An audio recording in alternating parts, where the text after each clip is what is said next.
आप सभी देशवासियों को भारतीय हिंदी दिवस की ढेरों सारी हार्दिक मंगल कामनाएं और बधाई।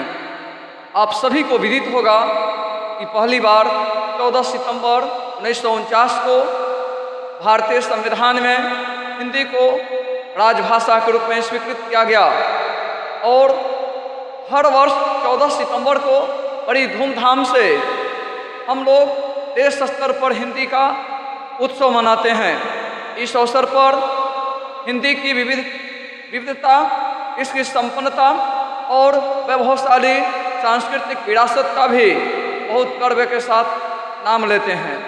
लेकिन इसके विषय में कुछ मूलभूत जानकारी जो आज की युवा पीढ़ी को जानना अत्यंत आवश्यक है, उसी विषय पर प्रकाश डालने के लिए आज आप सभी को आह्वान कर रहा हूं। जैसा कि आपको मालूम होना चाहिए कि विश्व भर में 2796 भाषाएं हैं, लेकिन उसमें हिंदी ऐसी भाषा है जो जिस प्रकार से बोली जाती है वैसे ही लिखी जाती भी है।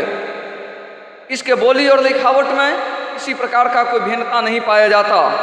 साथ ही हिंदी की दूसरी विशेषता यह भी है कि इसका व्याकरण अपूर्व है, संस्कृत से संबद्ध है और विश्व स्तर पर बोले जाने वाली सभी भाषाओं में ये 5वें स्थान पर है।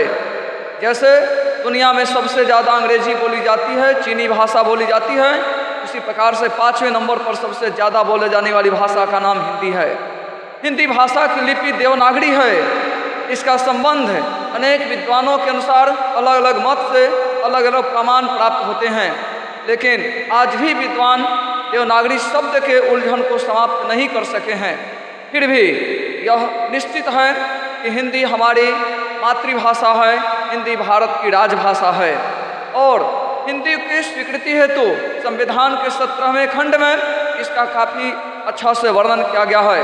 हिंदी के सम्मान को लेकर के अनेक अनुसूचियों में बहुत प्रकार से इससे संबंधित तथ्य भी उजागर किए गए हैं। आज बड़ी खुशी की बात है कि बहुत सारे लोग आज हिंदी में अनेक प्रकार के सोशल साइट्स का भी प्रयोग कर रहे हैं, लेकिन एक ज़माना था जिस समय हिंदी का नाम लेने पर लोगों को काफ़ी ग्लानि की अनुभूति होती थी।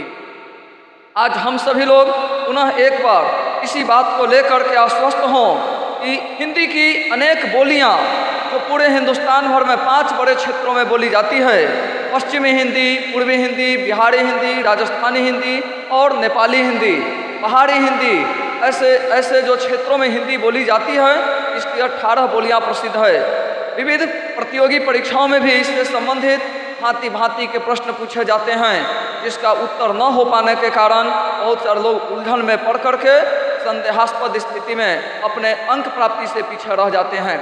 हम सभी को हिंदी की गौरवशाली परंपरा के साथ हिंदी का सम्मान बढ़ाने के लिए 1 सप्ताह तक लगातार हिंदी सप्ताह के रूप में जो भारतवर्ष में मनाया जाता है, उसको अच्छा से इस बार आकलन करने की आवश्यकता है, उसको परिमार्जन करने की आवश्यकता है। जय हिंद।